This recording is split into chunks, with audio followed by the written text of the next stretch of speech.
so excited to be here today with everyone. There's so many people coming on our YouTube page, getting excited about our videos, about the message. And I just want to thank every single one of you that have subscribed, every single one of you that have been a part of this mission to awaken the world to the power of God's love, a mission and vision to make a world where no one suffers alone. There's so many people right now hurting, struggling. They need encouragement. They need hope. They need to be built up. They need to learn how to be grateful despite the depression, grateful despite the hurt and pain they've been through. And I'm just so thankful for you to be joining myself on this video today. You're a gift. Thank you so much. Today, we're going to be talking about servant leadership.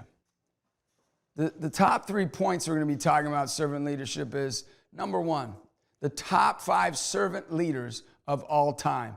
What were their greatest characteristics? Number 2, we're going to be talking about what is servant leadership? Why is servant leadership important? And number 3, how can we be a servant leader, regardless of our occupation or our status?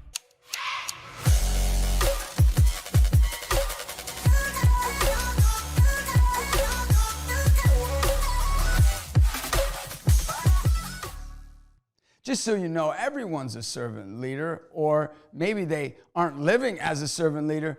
They have the potential to be a servant leader. You think about a mother, right? Every day she has choices to be on her phone or to listen to her child or to hug her child.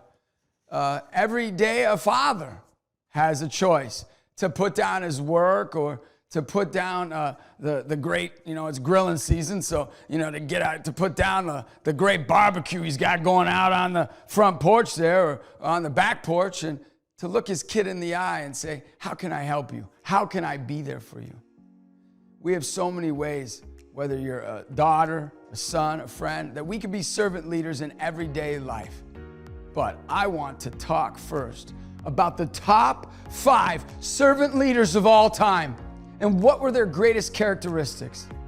Now, I want to let you know that I got this from a website that they're going to post for you of a guy. And I actually disagree with one of his servant leaders, but I'm in agreement with 4 of them. And I think he did a great job. So I'd love to meet this guy one day because he did an exceptional job. Look it up. Before we get into the top 5 servant leaders of all time, we have to answer this question. What is a servant leader? I want to tell you the greatest way to explain what something is to explain who somebody is in your life. I actually have somebody who's been an exceptional servant leader in my life. He actually is somebody that whenever I call him, he calls me back. But he could choose to do other things because he's actually one of the top 10 best-selling authors, New York Times best-selling authors of all time. So he doesn't necessarily need to call me back, but he wants to call me back. I know that he wants to be in my life because he chooses to put me as a priority. Servant leaders are people that make people a priority in their life.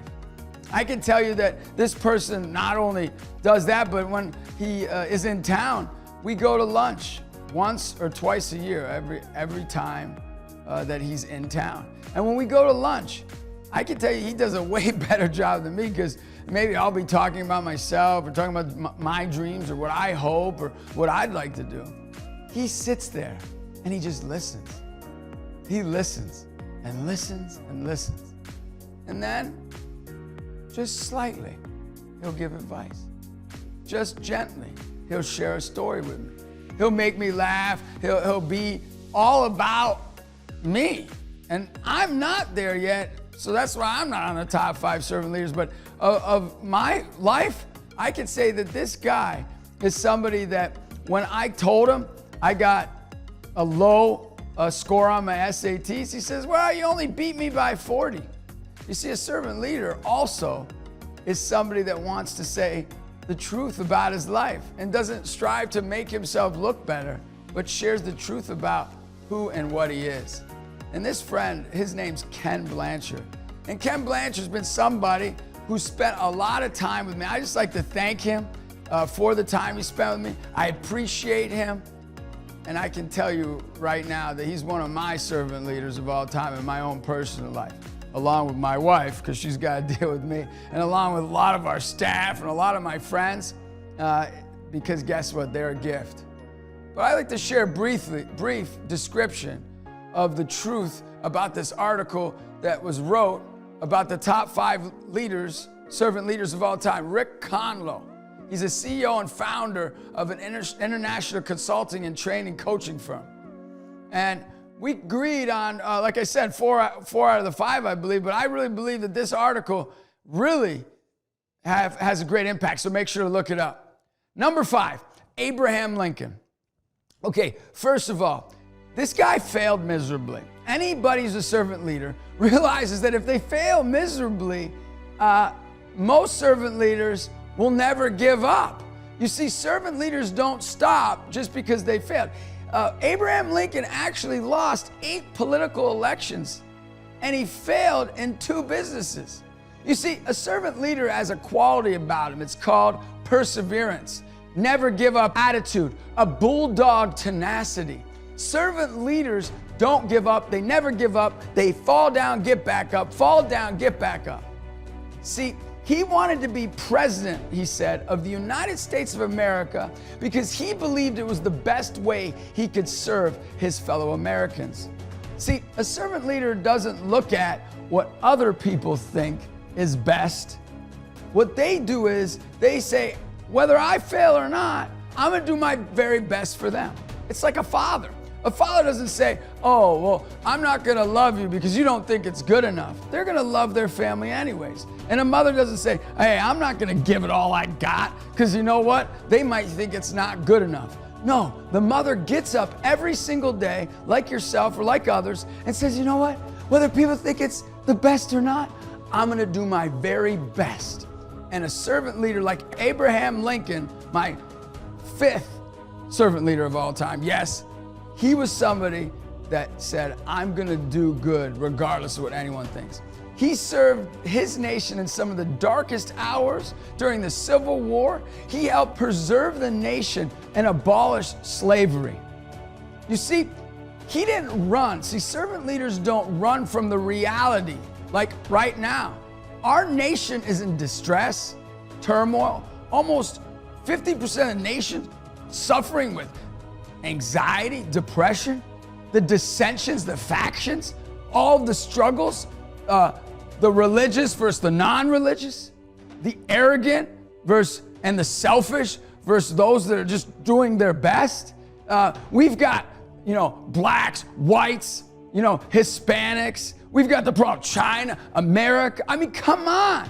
You see, Abraham Lincoln didn't say, oh man, it stinks to be in America. Might as well just throw in the towel, say who cares. No, what he did, he said, I'm gonna do something about it.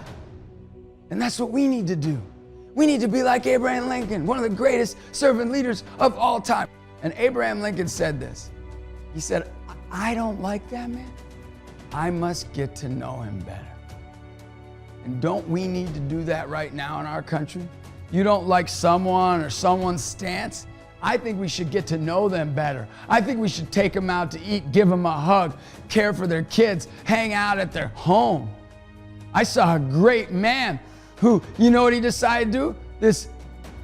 This gift of the world, this black man said, I'm gonna go hang out with the Ku Klux Klan. That's my dream. And he wrote a book about how he became a friend with one of the highest leaders of the Ku Klux Klan. And the Ku Klux Klan leader ended up surrendering his leadership in the Ku Klux Klan just because this man wanted to hang out with him.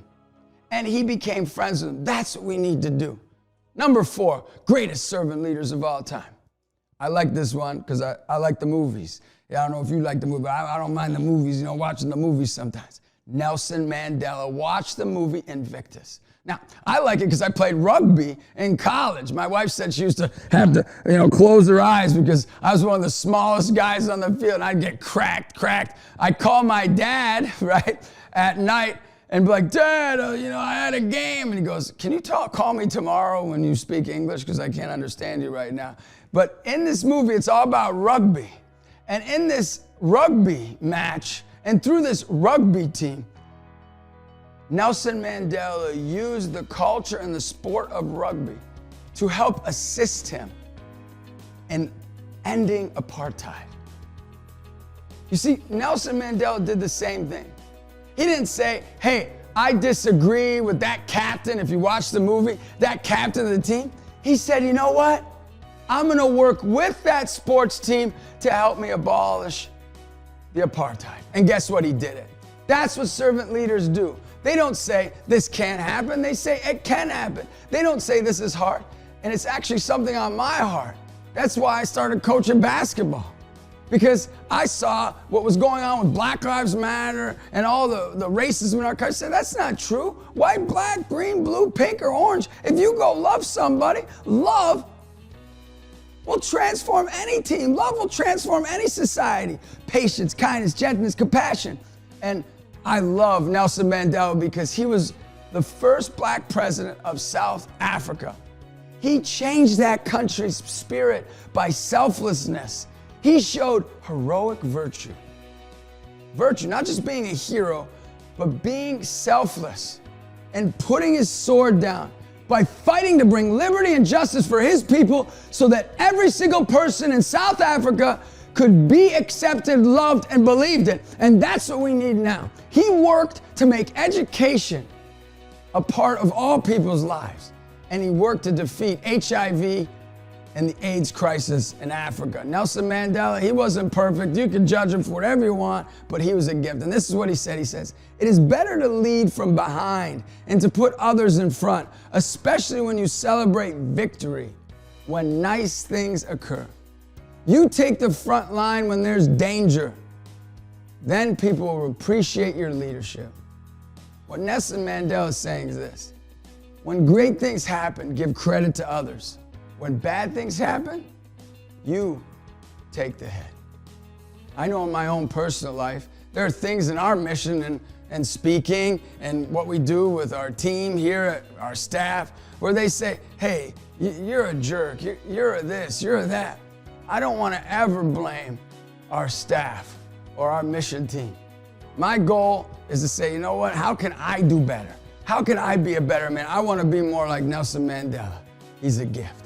Number 3, Mahatma Gandhi. Now, I like Gandhi because I've been to India. If you've never been to India, it's great. And you know what? I love India because the people are the most joyous people you ever meet. You'll see people poorer than ever. They have joy. And Gandhi knew that his people mattered. So he made a lifelong commitment to fight for independence in India. It was never about him, but rather about the Indian people and justice. But he would do nonviolent protests to make this happen.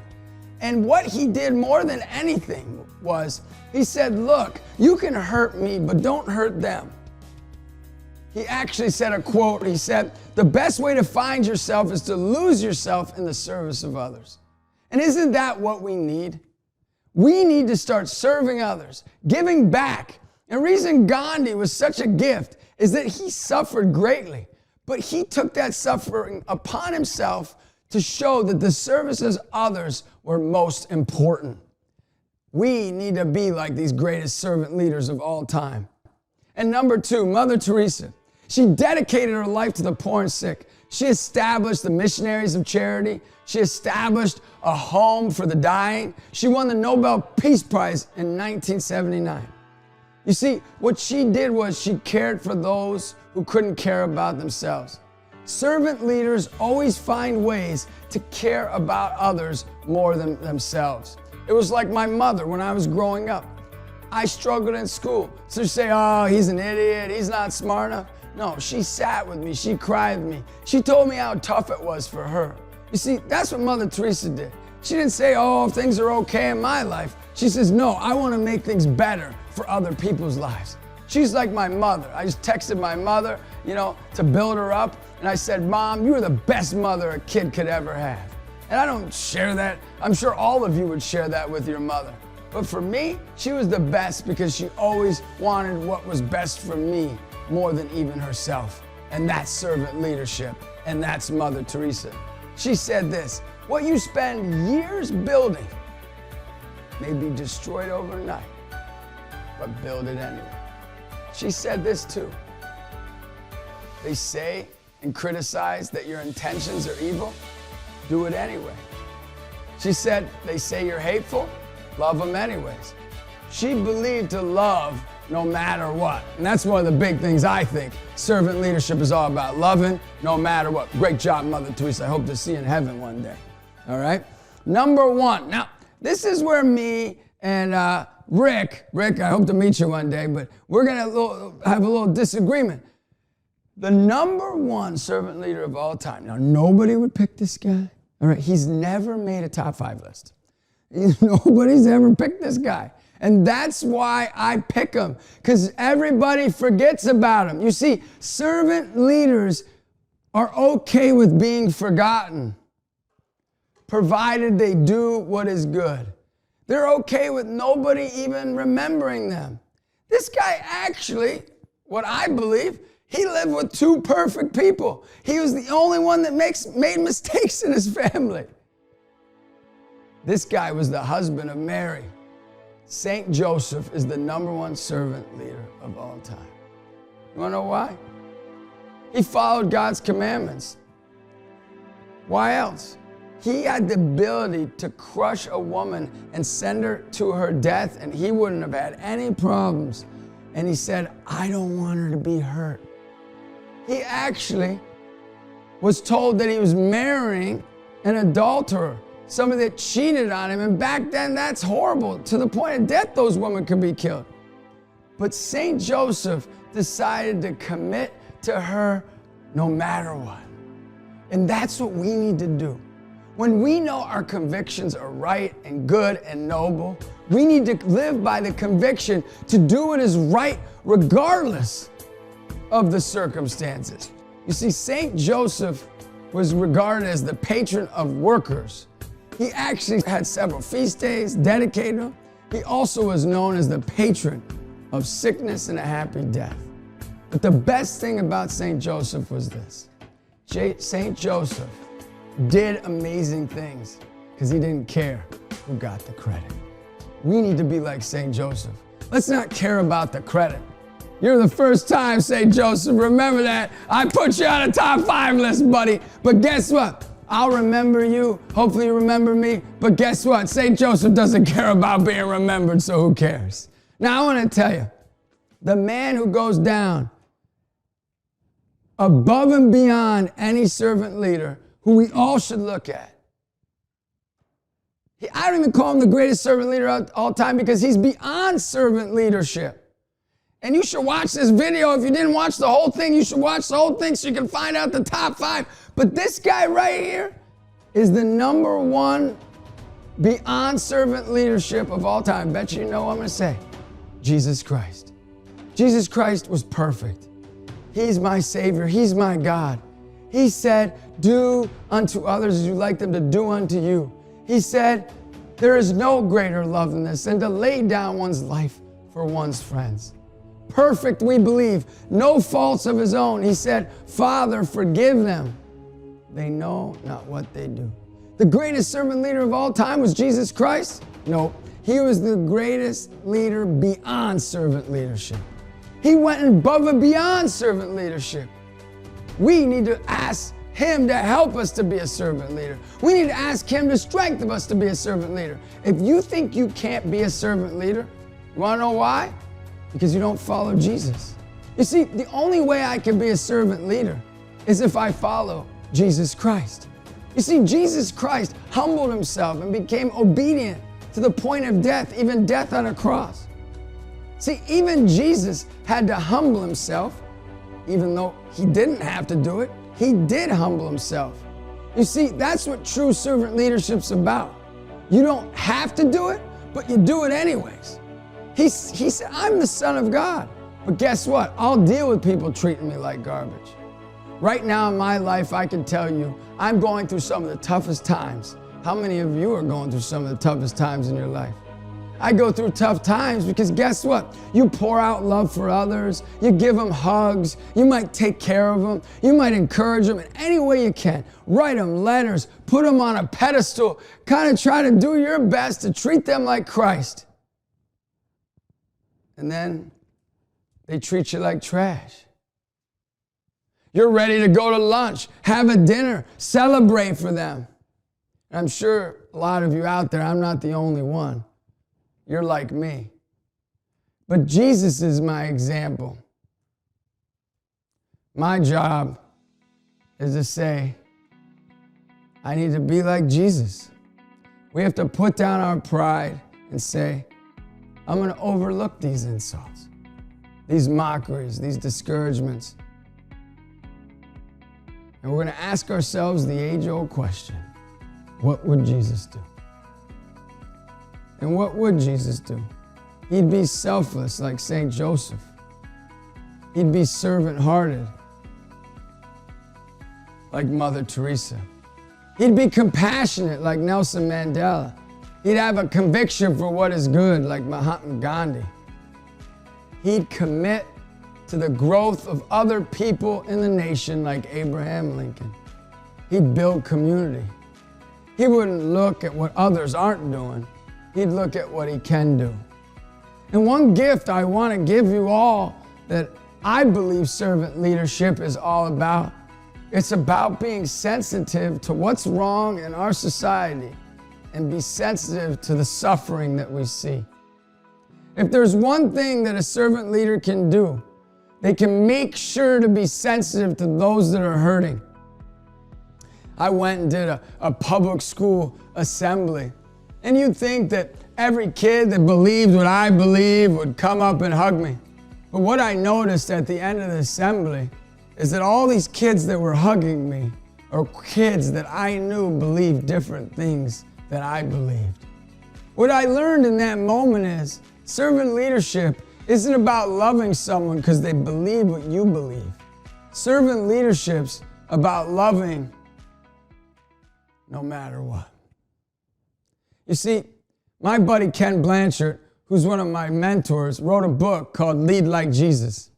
And he said in this book, we need to embrace those that disagree with us in a positive way. When, like my good friend Jack Jones, Coach Jones said, you know, I got beat up one time in my life, and he said, hey, man, when they're picking on you, they're keeping some poor schlub alone, you know? And I think there's some truth to that, you know, like, you know, yeah, sure they're picking on you, but don't make it worse for them. That's what Ken's saying. Ken said in his book, love no matter what. Continue to love those who don't agree with you. You see, he says in this book that ego is edging God out. And ego means exalting God only. You see, that's why he's one of my top 5 servant leaders in my life. Ken also said that if you want your life to be significant, then you have to recognize that it's all about God, not about you. Isn't that true? Because you know what? We're not going to live on this earth. You see, we're afraid, we're nervous. But Ken says that fear is false evidence appearing real. That's fear. False evidence appearing real. And isn't that the truth? Every single person desires to be loved and to love. Then why would we treat someone without love? Ken says in his book, humility is knowing who you are, where you came from, whose you are, and where you're going. It's not about putting ourselves down. It's about lifting others up. Ken says that I'm precious in God's sight, and so are you. People with humility don't think less of themselves, they just think of themselves less. Humility is realizing and emphasizing that our importance comes from our importance of others. Why is servant leadership important? Right now we live in a culture that's consumed with me, cancel, cancel, cancel. Talk junk, talk junk, talk junk. Separate from people, get away from everybody, and talk junk, talk junk, talk junk. That's our life right now. This creates so much division, disgust, unforgiveness, self-hatred. Well, I want to tell you a story about something that happened to me recently. I went into a wing shop, get some chicken wings. You know, I don't know if you know, they're pretty expensive now, but, you know, let's hope they go down with everything else. And I go in there, and all of a sudden, I really was with my 2 little sons and one of my players from my basketball team, and we're going out to lunch. And I looked this guy in the eyes, and I said, You're amazing. You're a gift. He said, why are you saying that? I go, I was just here to encourage you, man. You need to know that. We all need to know that. He said, stop looking at me. All of a sudden, I could see my kids and the basketball players squirming, nervous, and a little afraid even. I didn't want to make them uncomfortable, but I tested it one more time. I said, look, sorry for what I said. I just want you to know that you guys are a gift, and that's all I want you to know. You better realize you're lucky. You're lucky. Your kids are here, or I would have done something to you. All of a sudden, I sat there realizing that there's so much division in this culture. What are we going to do about it in this country? When we go into Syracuse, where we are at, we're in our You're Amazing cars, we drive around, we say to the homeless, or this person, say, you're amazing. They cheer us on, they high five us. Once in a while, we'll get discouragement. But this was another city I was in, and they didn't like it. We need to be like Winston Churchill and realize this.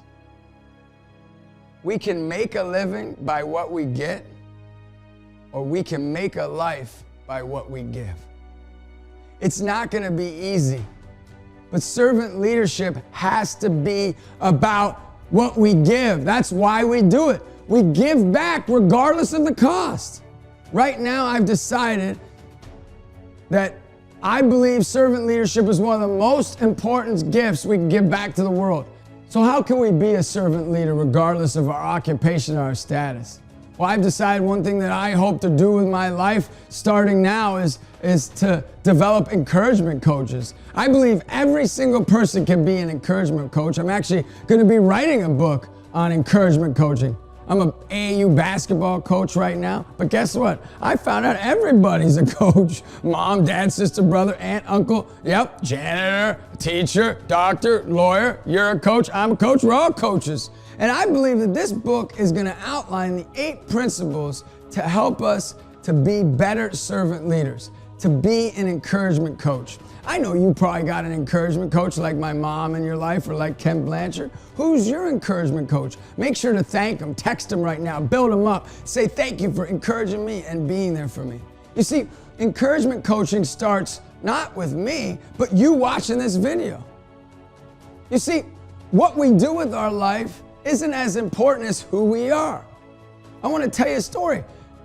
My son actually is an encouragement coach. Yeah, he's only 10, but we were actually at a basketball tournament, and one of the mothers went off on one of the coaches, and she just, you know how that can happen, get a little bit rated mature here.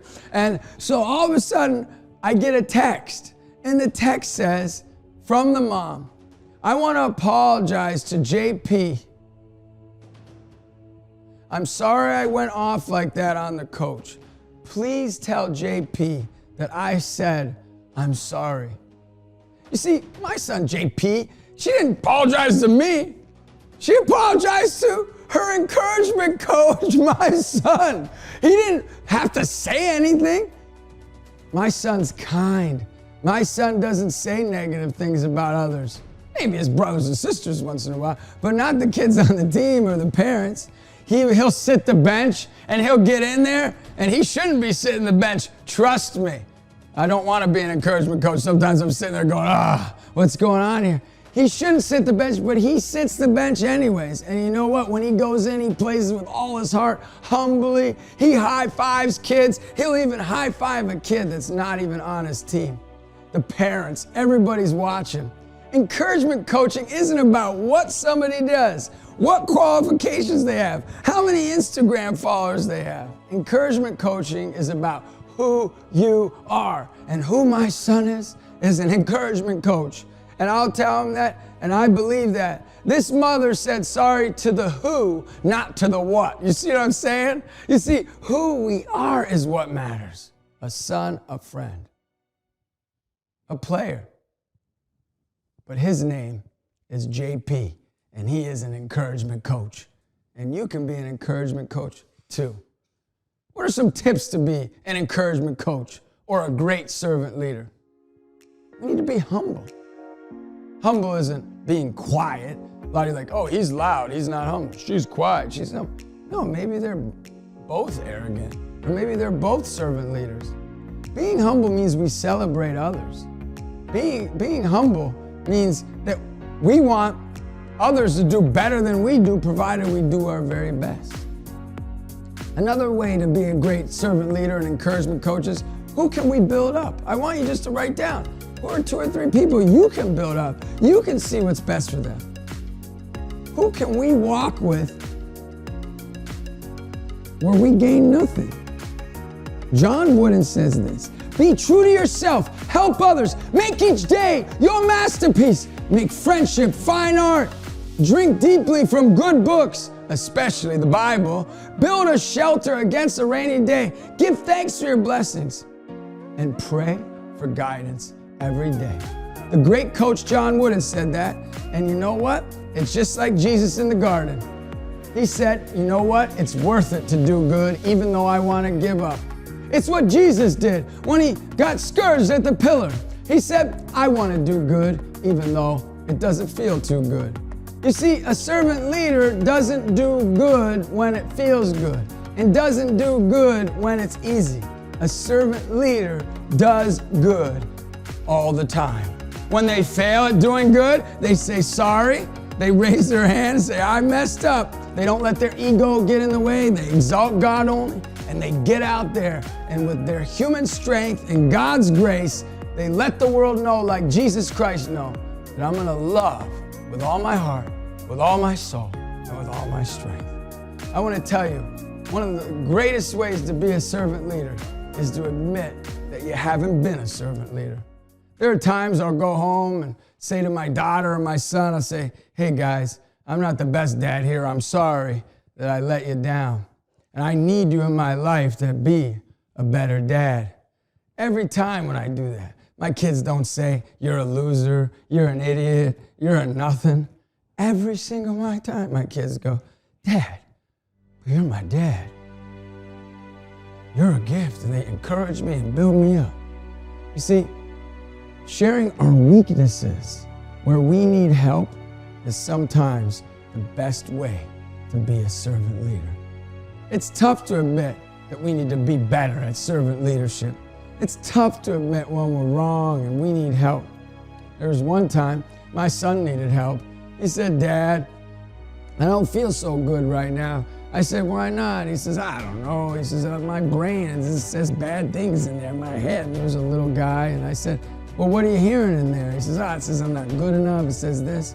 And I looked at him and I said, what does your heart say? And he goes, Dad, my heart says I'm good. Yeah, trust in the Lord with all your heart. Lean not on your own understanding, and always acknowledge Him, and God will direct your paths. I could tell he was kind of befuddled. I don't usually tell this part of the story, but I want to tell it to you. He was a little befuddled, kind of like, what are you saying? He wasn't totally getting it. And I go, I bet you want to know how I know that. He goes, yeah, Dad, how do you know that? I said, because guess what? I don't always feel like I'm the best all the time. In my head, I hear I'm not good enough. I hear I don't measure up. I hear I'm not going to make it. He goes, what do you do? I do the same thing you do. I go to my heart. And what my heart says is I'm good. And what my heart says is you're good. And you know why you're good? Because God made you good. You see, in our country right now, we want to look in mirrors and, memorize something and say, I'm good, because I'm good. Right? It's not going to work. I'm going to tell you what's going to work. What's going to work is that every one of us agree together that we have a God who's our Father, who loves us very much. That there's a God that created you and created me. And why did He create us? He created us so we can go out and do good like He created us good. I don't do good because I'm good. I do good because God's good. Today, you can go do good because God's good. But even if you don't believe in God, I still believe you're good. And even if you don't believe what I'm going to say, I still think you're amazing. I still think you're a gift. I'll still take you to lunch. You want to know? Because that's what we need in our country. It's not about what you believe. It's about who you are. Today's the day. Make a choice. Are you with me or are you not? I'm going to give it all I got. So let's go out there and be servant leaders today. Let's go make a difference in somebody's life. And if they disagree with you, say that's A-okay. You're still good because God made you